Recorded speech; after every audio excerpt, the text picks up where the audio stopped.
Welcome to this week's experiment. This week we are playing around with something called My Big Story. And the whole purpose of this one is to not just necessarily banish negative self-talk, which I think we all do, some of the time at least, but to actually dissolve it so that we actually retrain our brains to think more positively. So all that this requires is that you have a piece of paper and a pen. And whenever you're ready, all I want you to do is literally write down the type of negative self-talk that you might regularly kind of give yourself. So for example, you might tell yourself that you're not good enough on a regular basis, or that you're an idiot, or that you're always unlucky and that good things never happen to you. You might think or wish that you were more clever than you are. You should be more intelligent or more beautiful or more brave.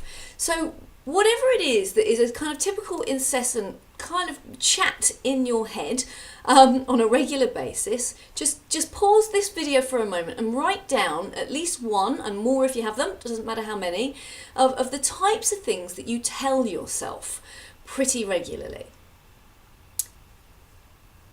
So when you've got something written down, all I want you to do is choose one. Doesn't matter which one. If you've only got one, that's fine.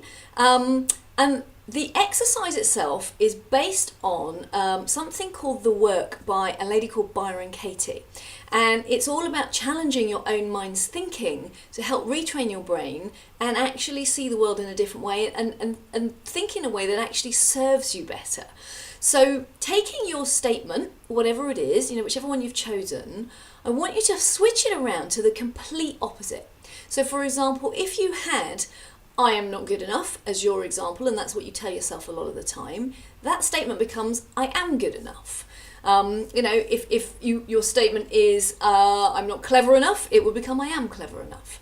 So just switch it around to the complete opposite, using the same words but just deleting a word usually.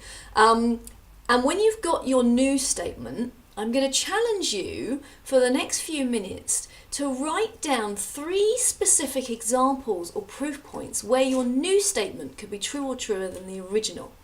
So for example, if the original statement was I'm not good enough, your new statement is I am good enough. Find 3 examples where I am good enough could be true.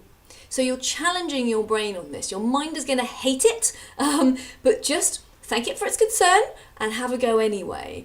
So, you might come up with things like, I am good enough because I'm a really good friend to so-and-so, or I am good enough because I really care about my partner and I did this kind thing for them yesterday.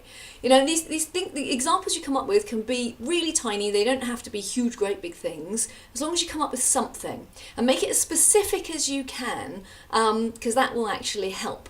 So just for a moment, pause the video and have a go at writing down 3 examples.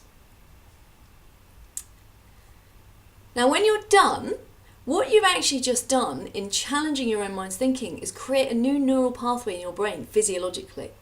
Now if you actually, the challenge, and this is an ongoing one over the course of the next week, when you find yourself with, sort of telling yourself negative things and doing yourself down and you catch it, the challenge is to flip it around like you've just done to the complete opposite and find at least one example or more to the contrary, to prove, the absolute opposite example. Because the more you do it, the more you reinforce the new neural pathway in your brain that eventually becomes the path of least resistance and just becomes the way that you think. So it's all about practice. So have a go at it. It literally takes a few seconds. Nobody need know you're doing it because you can do it all in your head, and see what impact it has, if any. So good luck, enjoy, and I will see you next week.